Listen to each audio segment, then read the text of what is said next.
তো WhatsApp guys, কি অবস্থা সবার? অ্যান্ড আজকে চলে আসলাম এমটিভি একটা আপডেট ভিডিও নিয়ে। সো আজকে ইনস্টল করতে যাইতেছি সিএসটি জ্যাকটিভিতে 2টা টায়ার। সো আপনারা তো দোকানে আসলাম, দোকানে আসার পর আপনাদেরকে দেখাই কুল একটা জিনিস পাইছি। এই যে আমার মাথার উপরে একটা বোসের ফ্রেম দেখতেছে, আর এই বোসের ফ্রেমটা বলতে গেলে মোটামুটি নতুনই আছে। আপনাদেরকে দেখাই, আপাতত আছি ভাই ভাই জেনারেল স্টোরে। আর আপনারা যদি ভিডিও দেখা কেউ এই ফ্রেমটা নিতে চান অবশ্যই আমাকে কমেন্ট করবেন। আর দোকানের এই যে ওনার হয়েছে ইনি, এই যে আঙ্কেলে।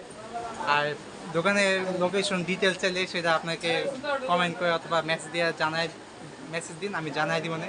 আর আরেকটা দেখছি ফর্ক দেখছি, সেই যে ফর্কটা ওটা সেল হবে সেকেন্ড হ্যান্ড মেবি। এই যে হচ্ছে সেই কাঙ্ক্ষিত সিএসটি জ্যাক রিপিটের টায়ারগুলা ওজনে মোটামুটি হালকাই আছে। এই যে আমার টায়ারটা আপাতত ইনস্টলেশন চলতেছে, পিছনের চাকা অলরেডি লাগানি কমপ্লিট হয়ে গেছে। তো সামনের চাকায় আপাতত এখন লাগাবো। সেই সেক্টরে গিয়ে আপনাদেরকে আবার পারফরমেন্স রিভিউ দিতেছি, ফিরলেন আপনারা একটু ওয়েট করেন।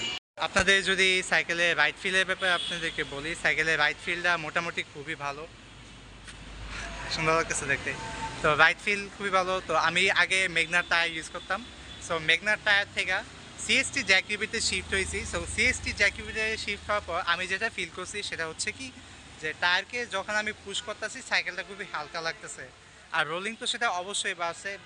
আপনারা জানেন সিএসটি জ্যাকরিবি বাংলাদেশে মানে কি বলেন, ন্যাশনাল টায়ার এক বললে বলা যায়। আর এটা রোলিং মোটামুটি খুবই ভালো, আর আপনারা লাগায় দেখতে পারেন। ওভারঅল টায়ারটা লাগায় খুবই সন্তুষ্ট। আর এটা নিয়ে নেক্সট ট্যুর দেওয়ার প্ল্যান আছে। টায়ারটা খুবই ভালো রোলিং, খুবই হালকা, সাইকেলের ওয়েট একটু হইলেও কমছে। আর আপনারা লাগাইতে পারেন। আর এই ভিডিওতে তেমন কিছু বলা নাই, ভিডিওটা এখনই শেষ করে দিই, রাত হয়েছে মোটামুটি। সো আজকের ভিডিওতে এই পর্যন্তই। সো দেখা হচ্ছে অন্য কোনো ভিডিওতে। টিল দেন সবাইকে right safe, be safe and Allah হাফেজ।